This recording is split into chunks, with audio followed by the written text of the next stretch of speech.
You know, every single time you earn a rupee, that little coin kicks off this incredible journey. We're going to follow that 1 rupee right from your pocket all the way through the Indian income tax system.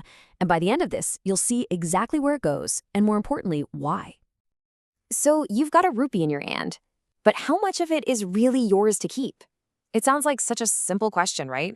But the answer? Well, it takes us down a pretty fascinating path.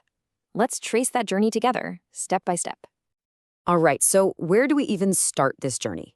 Well, the very first question we got to ask is, who even has to pay Indian tax in the first place?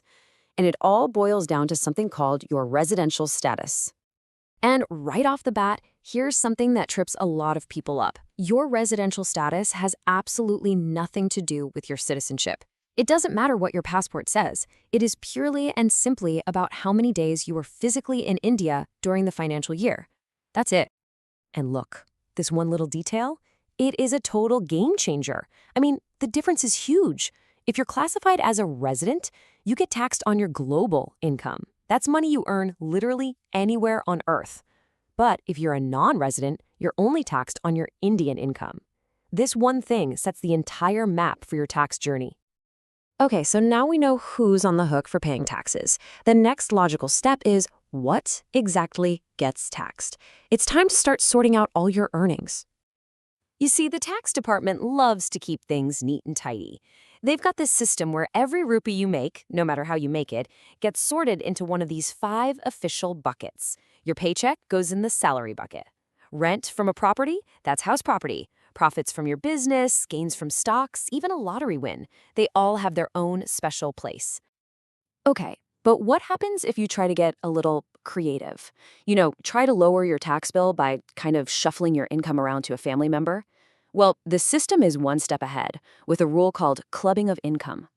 The easiest way to think about it is this. You can't give away the fruit, the income, if you still own the tree, the asset. If you try, that income gets clubbed right back onto your bill. Let's make this super clear with an example. So Mr. A owns a house. He tells his son, hey, you can have the rental income, but the house itself is still legally in Mr. A's name. The tax system looks at this and says, nope, nice try, Mr. A. You still own the asset that's generating the cash, so you're the one paying the tax on it. It's all about making sure the real owner of the income source foots the bill. All right, now for the part I think we can all get excited about. Legally shrinking your tax bill. Yep, this is where deductions come into play, and they are your best friend for lowering the amount of income that actually gets taxed. Think of it like a really simple math problem. You start with your gross total income. That's the big number. Everything from all 5 of those buckets added together. Then, the fun part, you subtract your deductions. And what you're left with? That's your net taxable income. That is the number that really matters, because that's what the tax is actually calculated on.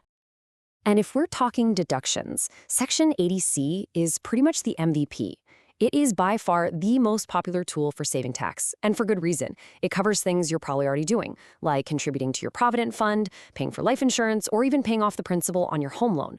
All told, it can knock off up to 1.5 lakh rupees from your taxable income. But hang on, why is the government just letting you pay less tax? Well, it's not just them being nice. It's actually a pretty smart move on their part. By giving you these tax breaks, they're encouraging you to do things that are good for you anyway, like saving for the long term and building up your own financial security. It's a win-win. So we've figured out our taxable income. Great. But when do you actually hand over the money? A lot of people think you just pay it all in one go at the end of the year, but nope, that's not how it works at all. The system is actually built on a pay-as-you-earn model, which means the government collects its share bit by bit all year long. This happens in 2 main ways. The first one is TDS, or tax deducted at source. Think of this as the automatic way. Your employer or your bank just cuts the tax out before the money even hits your account. The other way is advance tax. This one's on you.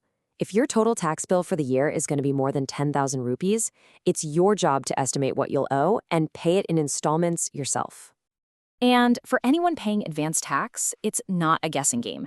There's a very clear quarterly schedule you've got to follow.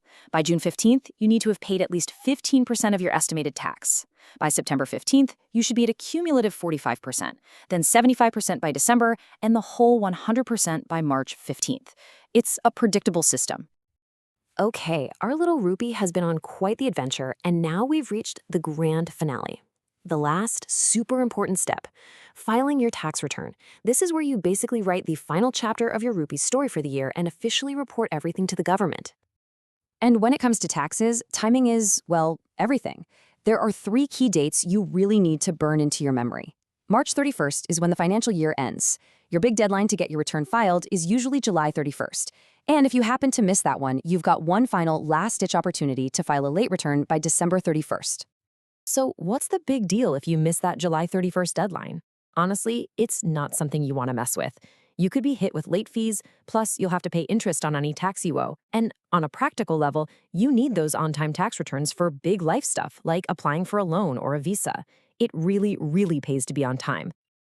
Whew, we have covered a ton of ground. So let's just take a breath, zoom out for a second, and look at the big picture.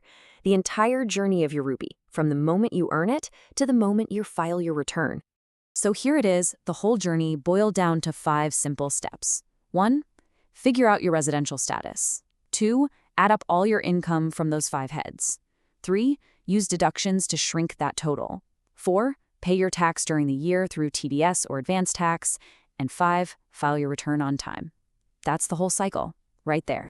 So yeah, the journey of that 1 rupee might seem a little complex, but now you can see how every single step has a purpose, whether it's ensuring fairness or just nudging you to save for your own future. With all that in mind, I'm curious, what's one thing you might do a little differently this tax season?